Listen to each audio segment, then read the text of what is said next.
Why do we need a nuclear power station on the moon? If you look at a location on the moon, okay, there'll be 14 days daylight, sun, and then 14 days pitch dark, night. During the daytime, of course, the temperature will be something like a 40, 50 degrees. You can use solar panel to generate power. All those things are fine. But during the lunar night, that is at 14 days, it will be really cold, something like minus 200 degrees and something like that. I mean, in that temperature condition, it's not just a problem for human. Even electronics, even the metal will contract. There'll be cracks. So you need to keep whatever that you are taking at some optimal temperature. Okay, and then if you build a lunar base, then of course you should give a livable condition for people who are going to be there, right? So, and it's going to happen every 14 days. So, which means that you need a power generation on moon. That's very clear. How you are going to do it? There are not much options available. Okay, one possibility is that you can use the sunlight, split water, which we know is available on moon, get the hydrogen, use the hydrogen as a fuel. Okay, so that's one possibility. The second, you have to go for nuclear power, and nuclear power has been toyed for quite long time. So when you say nuclear power, there are two possibilities. One is like the conventional nuclear reactor, where the atoms split and then the energy is generated. So you produce small module reactors. Now people are working on what are called as micro reactors and small module reactors. So if you talk about the micro reactors, they will have a power generation capacity of less than 1 megawatt, okay, orders of kilowatt. And if you talk about small module reactors, less than 30, 40 megawatts. Okay. So people are working on this basically because they think that if you want to transport nuclear power plant from one place to another place, maybe because of some exigency, you need small power plants. Okay, so people are working on it. There are about 80 designs all over the world. People are doing around from 18 countries. And very recently, Russia has inaugurated not micro, I'm sorry, a small nuclear power plant with about 30 kilowatt power capacity on a floating boat. Okay, so people are working on it, and China has also done it. One of the key challenges in micro reactors or small reactors is the kind of fuel you need.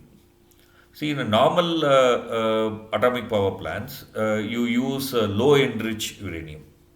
Uranium is enriched to about 2%, 3%, and so on.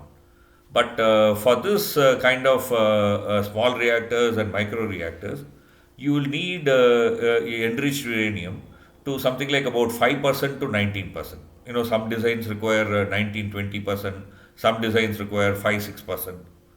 Okay, uranium 235, that is fissionable material.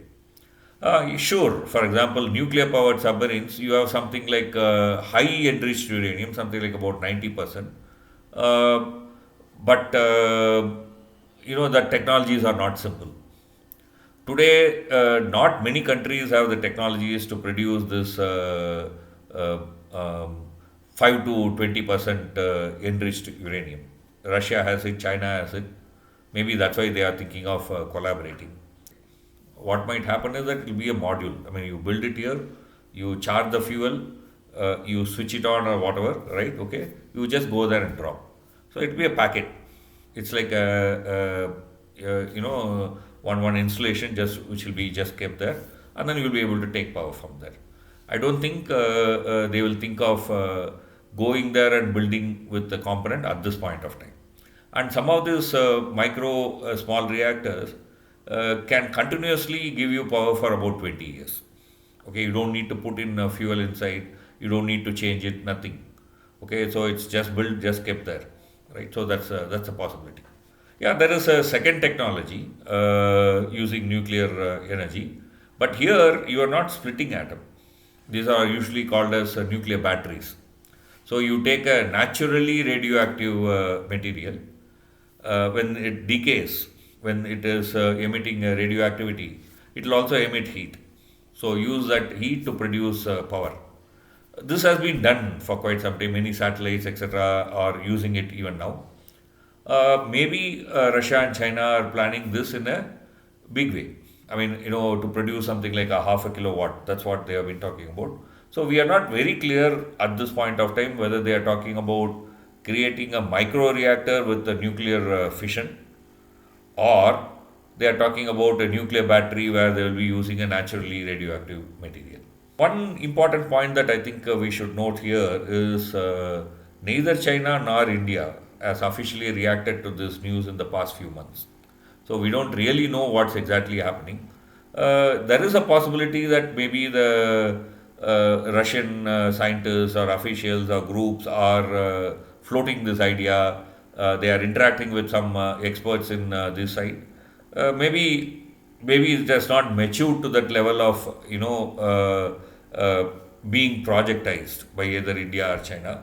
So we don't really know what will be the role that India or China will be playing. I have a feeling that most likely, if there is going to be a lunar base, either by America or by China, these are the only two countries currently kind of making effort toward that direction. I think they won't be able to avoid nuclear power. Okay, so at least in the initial stage, even if you want to use water, split it into oxygen and hydrogen, and use the hydrogen as a fuel and generate energy, you need to kickstart. So you need a starter that has to come mostly from nuclear power. That's what is my guess. And taking it from Earth and placing it in Moon, yeah, there are some issues. Like, say, suppose if the rocket explodes midway, I mean, in the Earth's atmosphere, these kind of issues are there. I mean, one can't say that it's completely fail safe, but it is just like taking human being.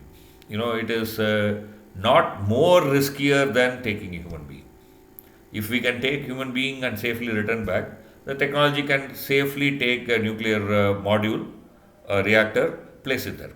I don't think there is any additional safety issues on that. If people are going to talk about again on the surface of Mars, human habitation, or a base, again nuclear power will be the key.